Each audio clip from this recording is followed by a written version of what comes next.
नमस्कार, मी डॉक्टर अमोल महाजनी, consultant neurologist, Pune इथून बोलत आहे. मी आज आपल्याला ट्रायजेमिनल न्यूरॅल्जियाविषयी सांगतोय. ट्रायजेमिनल म्हणजे 3 नसा. न्यूरॅल्जिया म्हणजे नसांचं पेन, अल्जिया म्हणजे पेन, ज्याला आपण वेदना म्हणतो. तर ही 5 नंबरची नस असते, ती सेन्सरी मोटार नर्व मिक्स्ड असते. ती मेंदूच्या ब्रेन स्टेम खोडापासून बाहेर पडत असते आणि तिच्या 3 ब्रँचेस असतात. एक ब्रँच डोळ्याजवळ जाते, त्याला आपण ऑफ्थॅल्मिक ब्रँच म्हणतो.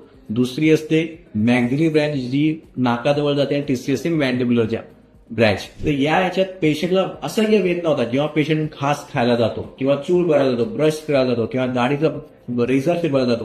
त्यावेळेस पेशंटला असह्य शॉक मारल्यासारखं पेन होतं, ज्याला आम्ही त्या काही सेकंदाकरता असतात. पण ते का होतं?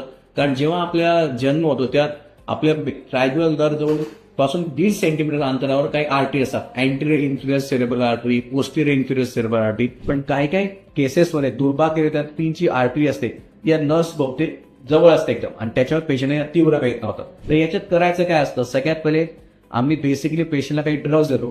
त्या ड्रग्समुळे ज्या वेदना असतात त्या कमी होतात आणि त्याच्यावर पेशंटला बरं वाटतं. हे डॉक्टरच्या सल्ल्यानुसार घ्यायचं असतं. दुसरा पर्याय असतो की रेडिओ फ्रिक्वेन्सी ॲब्लेशन, ज्यात आपण त्या नसेला ब्लॉक करतो. आणि तिसरा म्हणजे लास्ट पर्याय मायक्रोव्हॅस्क्युलर डिकॉम्प्रेशन सर्जरी, ज्यात ती नस आणि आर्टरीमध्ये एक कापसाचा गोळा ठेवला जातो.